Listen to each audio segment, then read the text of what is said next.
For Dola. Have you been waiting here all this time?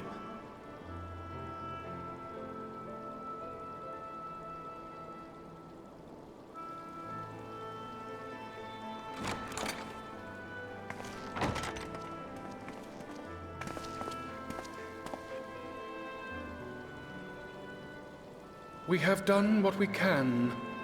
The rest is up to him. May we see him? I do not think that wise. You must let him sleep.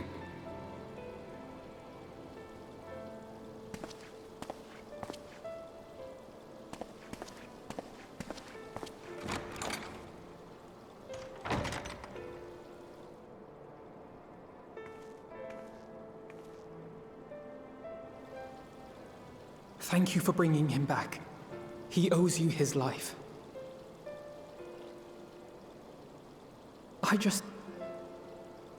I just wish I had been there. Perhaps, I don't know, perhaps I could have... Could have what? Got tempered? Don't flatter yourself. You can't save everyone. No one can. Not even the warrior of bloody light. People die all the time, for no good reason. And those who take up the sword die quicker than most. If you're going to shed a tear every time a soldier falls on the battlefield, you'd best stay away. It's no place for the weak of heart. It may be that victory cannot be won without cost. But all life is precious, and I refuse to shrug at its loss.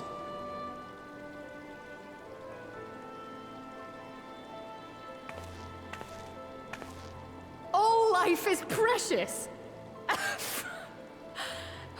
you need to grow up, little man. Before your sparkling ideals get everyone killed.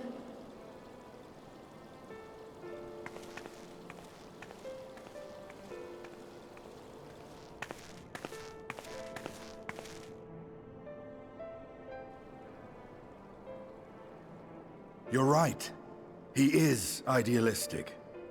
But the world has more than its fair share of realists, like you and me. It's people like him who dare to dream that things could be better, and make it happen against all the odds. They are the ones whose names live on forever. The heroes. The battlefield's littered with would-be heroes. At this rate, you'll lot'll be next. And what'll become of your precious dreams then? They'll be gone. Like dust on the wind.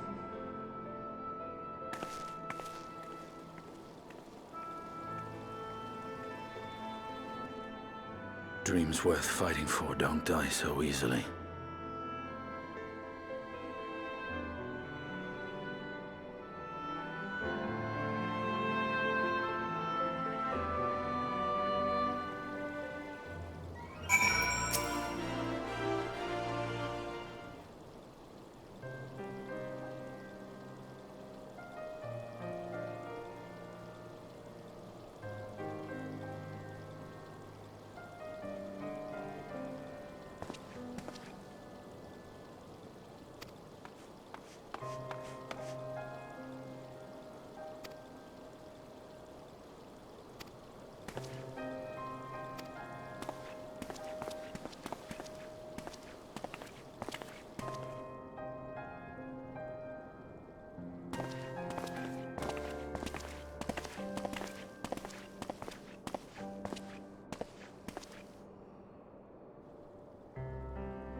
Your Grace, pray forgive us our lateness. Think not of that. I understand a close comrade of yours was wounded in the line of duty. Arenvold. It was at the Alliance's behest that he risked all, and we are grieved to hear of his condition. Rest assured, he will receive the finest care our chirurgeons can provide. On that you have my word. Now, we would share with you the findings of the mission. Pippin, pray relate to our guests the details of Fordola's account.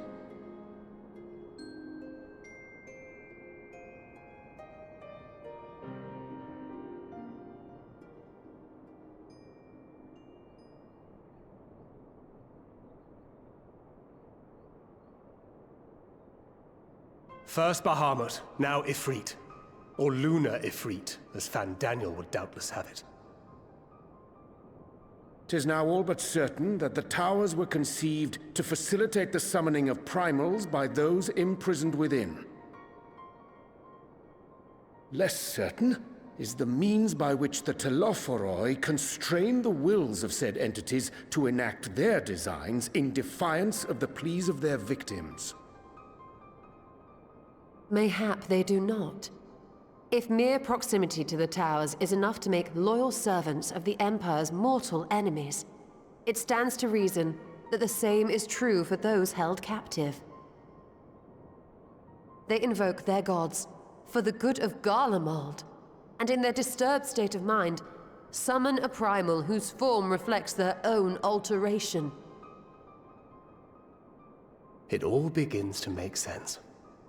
Upon closer inspection, I realized that the towers bear a striking resemblance to a much larger structure which Urianger and I observed from afar during our visit to the Imperial capital.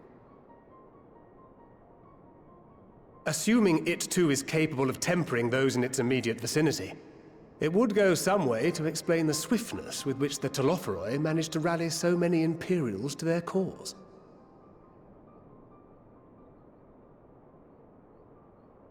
While the situation in Garlemald is indeed troubling, I fear we have more immediate concerns.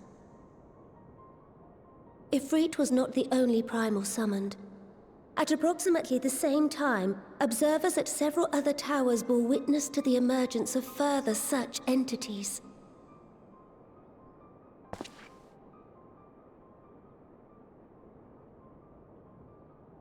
For a blessing, none appear to wield aught approaching the destructive power of Bahamut, and the Grand Companies are moving to deal with the threat even as we speak.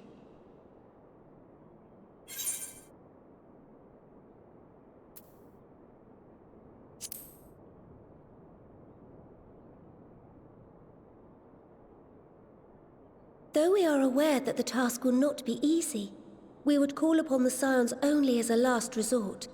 Pray, conserve your strength for now. After all, it was not so very long ago that you rid us of Bahamut. On which note, I am pleased to report that our talks with the Amalja have reached an agreeable conclusion.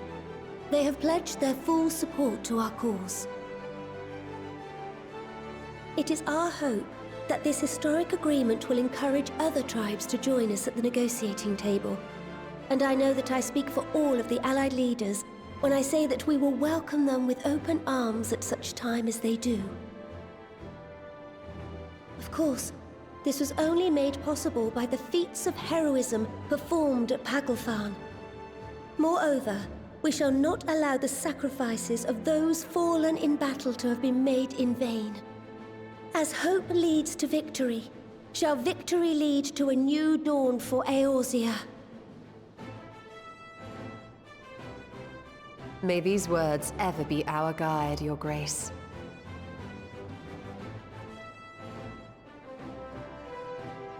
Now, if you will forgive me, I must consult with the Syndicate on the matter of our new allies' integration. Till next we meet, my friends, I bid you safe travels and blessed respite.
Welcome back. I expect you must all be exhausted. Ere you take your rest, however, I would beg a moment of your time. Thanks to Arenvold's selfless efforts, we may now be confident that we understand the function of the towers. But many questions remain regarding the reason for the summonings, and what lurks behind the looming edifice in Garlemald. Until such questions are answered, we will struggle to devise an effective strategy for thwarting the Telophoroi's stated aim. Nothing less than the destruction of this star. And so, given the gravity of the situation, I move that we petition the aid of Sharlayan.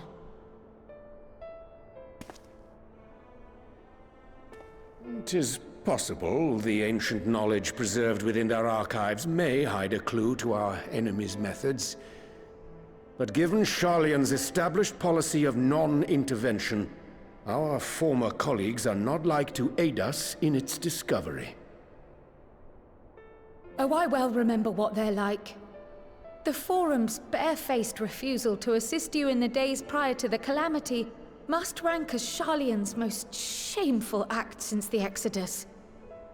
But were the final days to be reenacted, it would spell doom for us all. Surely even they cannot turn a blind eye to that. I trust we are all of the same mind on this matter. Urgent as it seemed, I took the liberty of petitioning the Alliance for leave to act as Eorzea's emissary, and have since received their blessing. I presume your role as a student of Baldessian will carry some weight with the Forum? One can but hope. If truth be told, our organization has been a shadow of its former self ever since the disappearance of the Isle of Val. But the name does still retain some degree of prestige. I only pray it will be enough.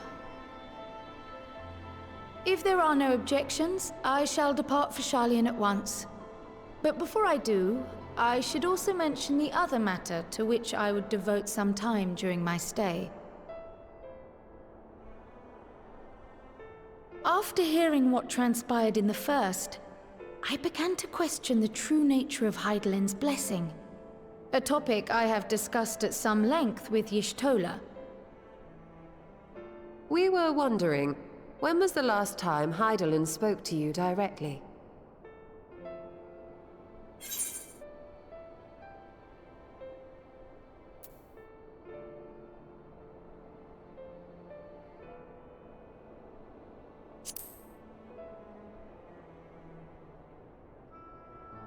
When you regained her blessing, was it not? But never since. Not in all your time in the First, when you faced the Unsundered, the very heart of Zodiark. History shows us that Hydaelyn is able to awaken the echo in her chosen, convey her will directly, and grant the blessing of light. To our knowledge, however, she has not sought to intervene in man's affairs for some considerable time. Might not the explanation for that lie with her choice of champion? Mayhap she is content to trust in her judgment. Mayhap she is. But following my initial discussion with Kryl, I made inquiries of my own. And as far as I am able to tell, Hydaelyn has not made her will known to anyone. During my time in the First, the Oracle of Light spoke to me through Reen. But that was not the will of Hydaelyn. It was Minfilia herself. Indeed. And while she and Hydaelyn were inextricably linked, Minfilia yet acted of her own volition. A messenger, yes, but one who spoke with her own voice. I wonder, could Hydaelyn's silence suggest the presence of some disruptive force, perhaps? Some obstacle to communication? While I share Urianger's high opinion of your conduct, I see no reason why she would deny you her guidance altogether. Then again, who am I to say? The fact is, we simply don't know. But if the explanation is to be found anywhere, I can think of worse places to look than the archives of Sharlayan, and their research on the Ethereal Sea in particular.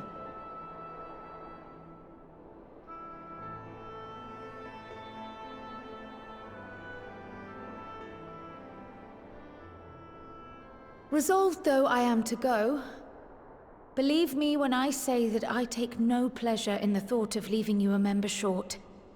Now, of all times. Estinian, we stand on the eve of a struggle that will decide the fate of this star. One in which we Scions may play a telling part, yet we are but few in number. And so I must ask you again, will you join us?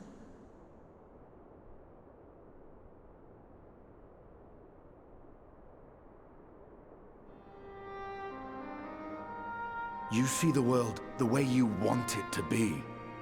I see the world the way it is. You are idealistic to a fault. But I know you would never turn your back on those in need. Never close your eyes to their suffering. And somehow, your deeds lend truth to your words, giving the lie to my doubts in so doing. I have seen others draw strength from your belief. In Ishgard, in Alamigo. You inspired them to stand up and fight. To win, no less. And even when you lost those you held dear, you carried their spirit with you and made their memory your guiding light. The burden of so many hopes and dreams would be too heavy for most to bear.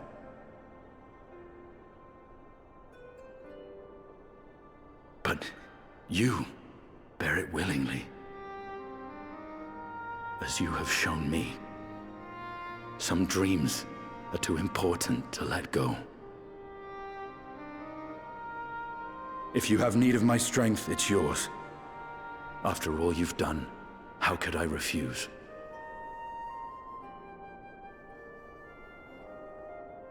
Thank you, Estinian. Whatever challenges await us, I shall not falter.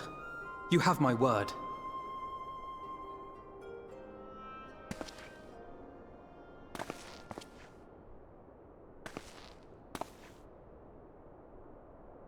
And now, I may bid you farewell.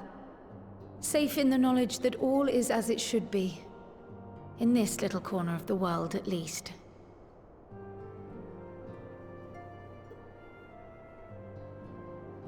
You will be sorely missed. Tread warily in Sharlayan, and do try not to let the Forum embroil you in their politics. A forlorn hope, I know, given the individuals involved. I shall do my very best. Farewell.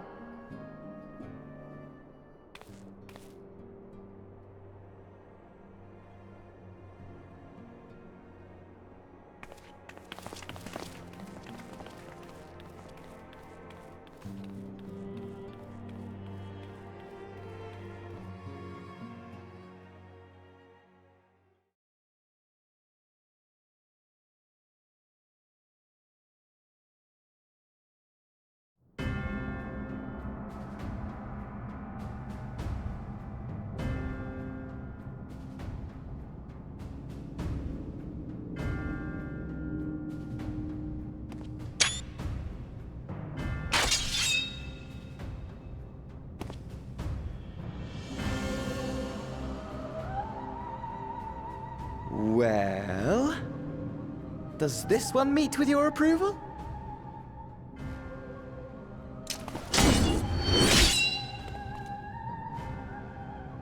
Apparently not. Or could it be that you're still upset about the dragons?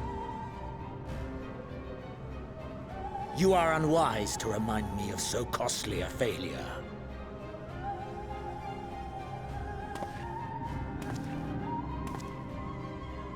It will not affect our plans, I trust. Oh, hardly at all. Though, admittedly, the chances of us being able to procure any more Mericidian dragons are rather slimmer following Tiamat's reappearance. Oh, but the seeds have been sown, my lord! We have only to wait for them to quicken! Speaking of preparations, is it safe to assume that you will be ready to control you-know-what? The hour draws nigh. This nation, forged for Ascian ends, will finally prove its worth. A mighty empire, now no more than an instrument of this star's destruction. What a pleasure it will be to put it to use. Which brings me back to our earlier topic. My lord, while I appreciate that it is not an easy decision, it really is past time you chose your weapon. There is one that I have been meaning to test.